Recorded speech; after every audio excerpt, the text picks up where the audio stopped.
Yep, he's got to get better. Nice. Yeah, they got. What was the score? The ball score? What was it again? like 24-3. What were you playing?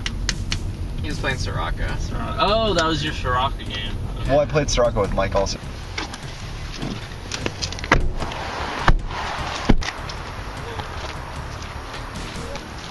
With the Warp Derby, RT! Yeah! Watch. Left, right, left. Okay. Safety first, safety first. Big walk.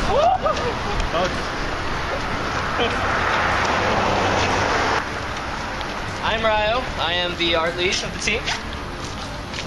I'm Sean. I do modeling and environment work. I'm Anthony. I do all the tech artwork. I'm Mike. I also do modeling stuff.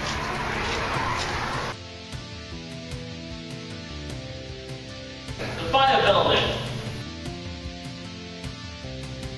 FIEA stands for Florida Interactive Entertainment Academy, and that's where we are right now. It's a graduate school at the University of Central Florida. Alright, well, what we do at Warp Derby is right now we're creating all the art assets, for example, like the models, textures, concept art, instead of that totally wrong order, by the way. Effects, everything that's a visual of the game, that's what we do. So the art style of the game is kind of like post-apocalyptic world, but what we wanted to do is actually have, the future went through a post-apocalypse, and what if the future was like some kind of like an 80s type of future, kind of like how what's that roller ball game movie, Blade Runner? There we go. I couldn't even think. So yeah, that type of kind of world that went through apocalypse. Yeah, we caught a lot of influences from movies, kind of like Mad Max type of films. We looked at other games that have apocalypse, and we kind of want to make sure that we differentiate ourselves from those type of games and movies.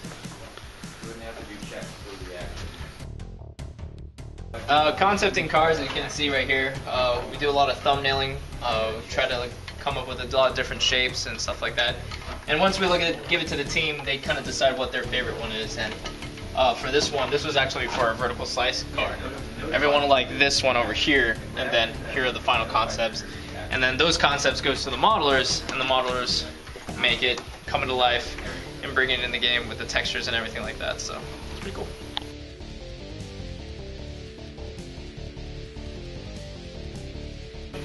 So we wanted to make obviously a post-apocalyptic type of style to our game. It's like about these bunch of people from around the world coming to this arena and trying to kill each other with warps. And we found that it was kind of humorous, and something that worked really well for us is kind of this formula of 60% gritty and 40% humorous. And something like you'll see like our mail bomb. Our mail bomb is a perfect example of that, where it is 60% gritty and 40% humorous, and it has a lot of character. And that's what we wanted in all our assets. This is kind of like the first concept I had. It was called we called it the cage, but then later it became the crater. So after that, then we started to create some assets, and once we put the assets in, we're trying to get the look and the style over here. So this is kind of with the minimal amount of assets we had. And after that, I would actually take a screenshot of it and put it in Photoshop, and then I would paint over it.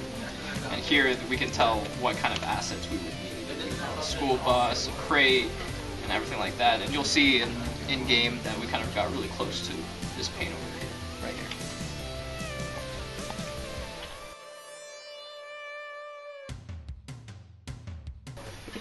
Pretty much creating assets. Assets.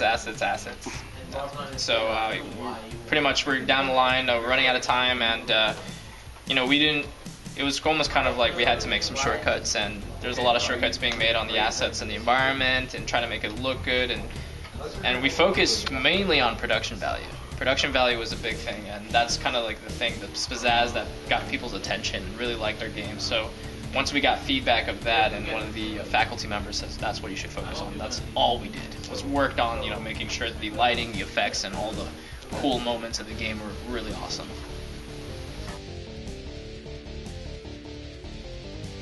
So the art pipeline and process usually goes, well, I'm the guy that kind of concepts everything, you know, make sure, kind of like paint out the functionality, what it looks like, how it's going to work, and then you know, I would pass it off to the other team members, and they would actually create the assets.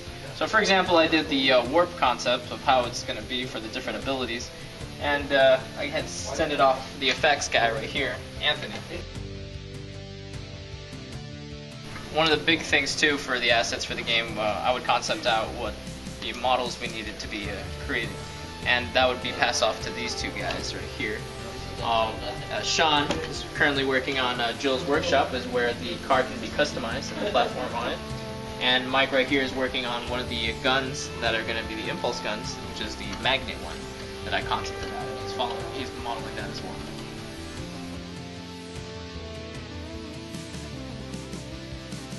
So yeah, once all the assets are completed, we check it off with the producers, they look at it, and then once they're okayed, they give it over to the programmers.